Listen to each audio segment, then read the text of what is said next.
Washington, this is VOA News.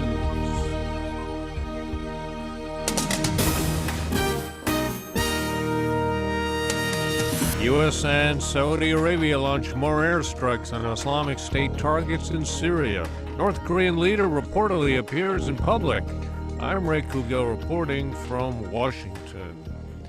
The United States and Saudi Arabia launched more airstrikes Monday on Islamic State targets near Kobani, Syria, as Kurdish fighters and the insurgents engaged in fierce fighting for control of the town.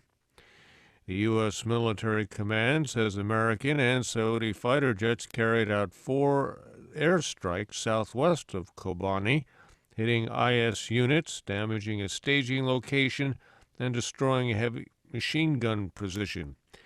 3 other airstrikes hit militant targets northeast of Kobani, including 2 buildings controlled by the jihadists.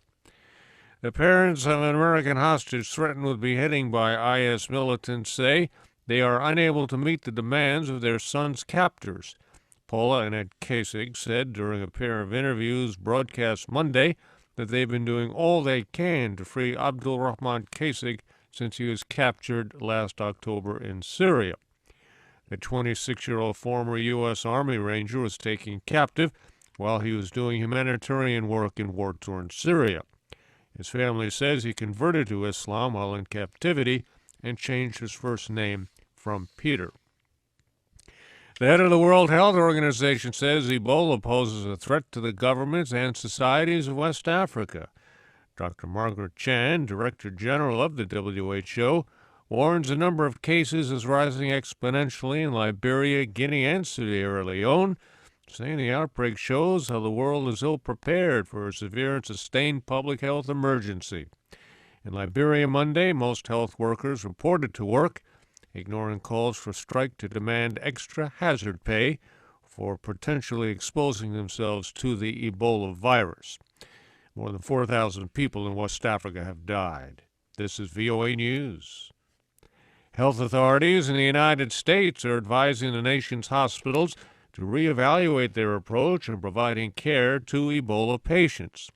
Speaking Monday in Atlanta, Georgia, Centers for Disease Control and Prevention Director Dr. Tom Frieden urged hospitals to watch for patients with fever or symptoms of Ebola who have traveled from the 3 worst affected West African nations in the past 21 days. North Korean leader Kim Jong-un reportedly made his first public appearance in more than 40 days. The official news agency KCNA reports that Mr. Kim gave field guidance at a residential district and a science institute, ending speculation over his health and grip on power in the secretive country. The report is dated Tuesday, but it did not specify on which day he made the visits. Mr. Kim, who succeeded his father Kim Jong-il in 2011, was last seen September 3rd at a concert by his favorite pop group, the Moranbong Band, a group consisting of 5 young women, all handpicked by Mr. Kim. Hundreds of people, some of them wearing masks, have clashed with protesters in central Hong Kong who have spent weeks demonstrating for democratic reforms in the Chinese territory. The demonstrations began in late September with the protesters, many of them university students, calling for the semi-autonomous city's leader to resign and for the Chinese government to let Hong Kong voters elect their own without restrictions on candidates. Chief Executive Leung Chun-ying says he will not step down. There's been more deadly violence in Afghanistan, as we hear from Ray Kouguell.